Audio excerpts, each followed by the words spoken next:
She was voted by the Seattle Times as one of the 150 most powerful people in Seattle's history. Part popular restaurateur, part influential politician. Ruby Chow is best known for promoting good relations with the Chinese American community in the greater Seattle area. As Mona Locke reports, it is a legacy that lingers today.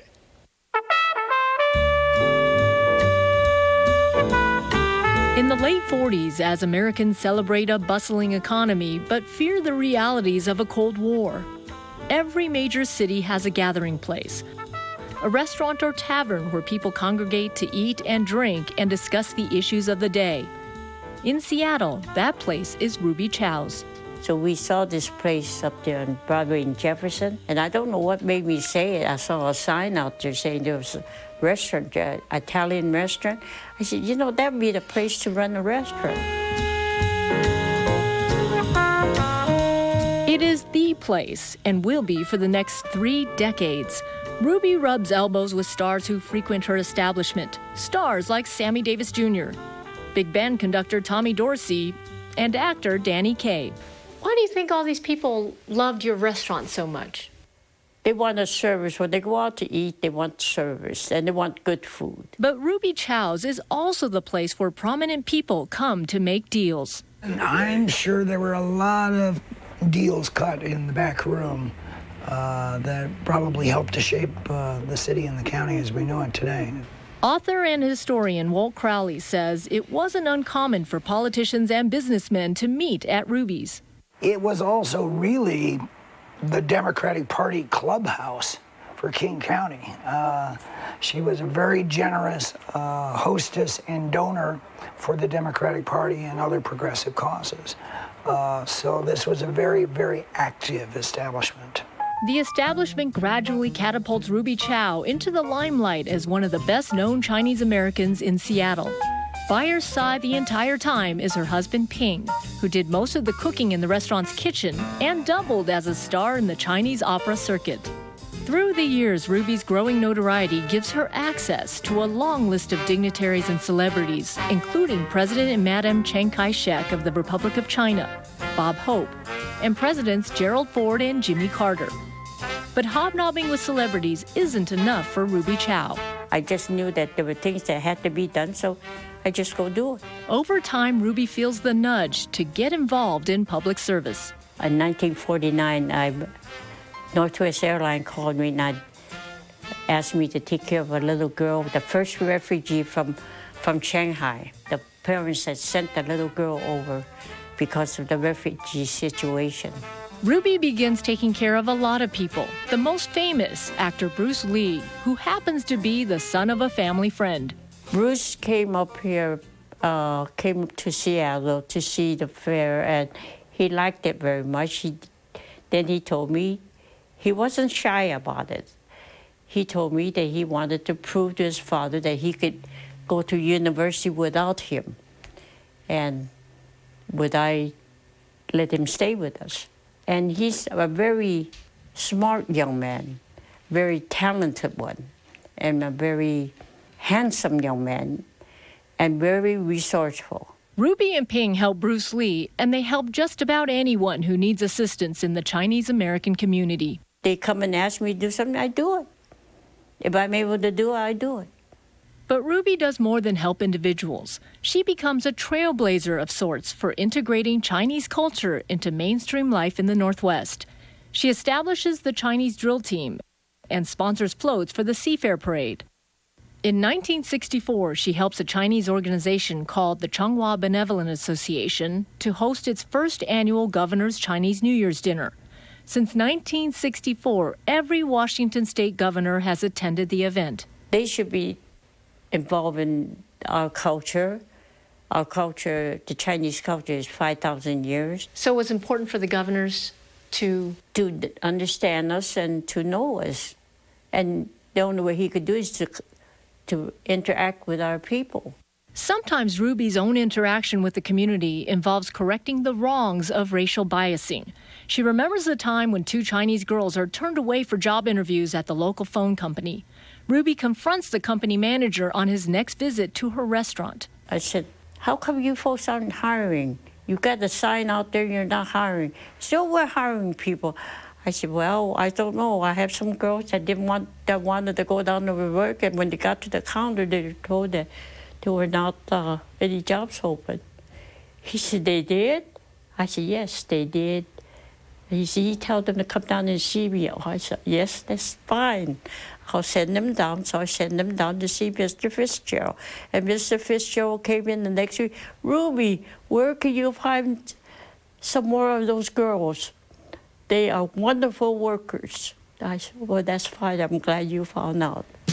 Perhaps the most important and pivotal moment in Ruby Chow's life comes in 1973, when 75 Chinese men are arrested during a Chinese New Year's party.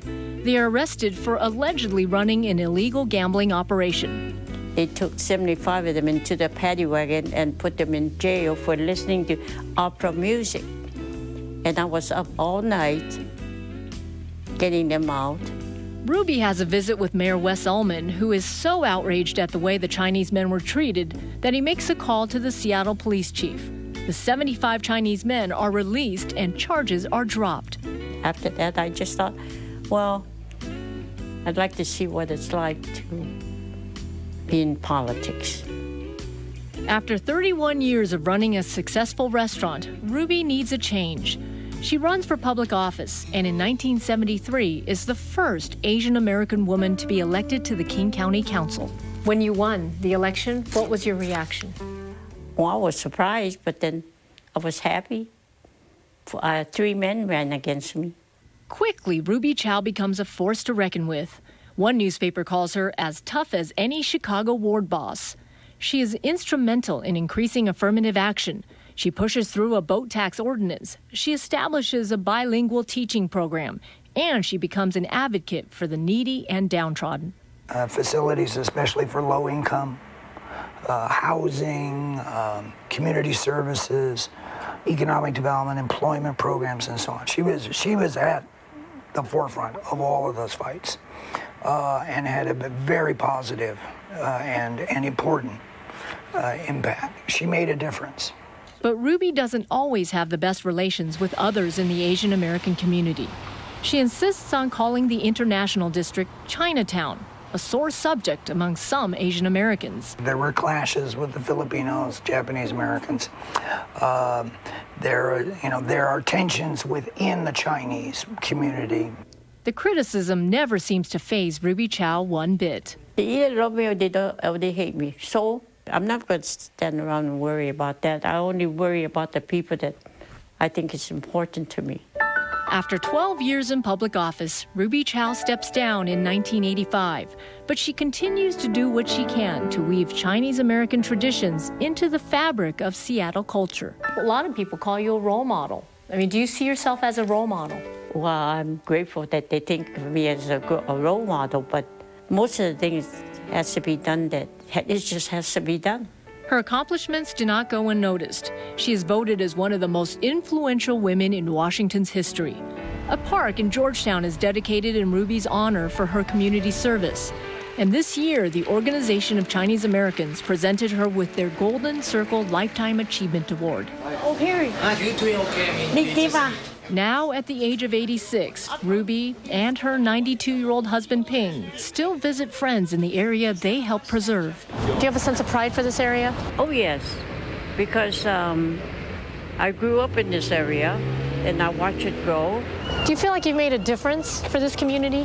Well, I think I did, but I really don't know it. But ask anybody on the street here, and they'll tell you about the influence of Ruby Chow.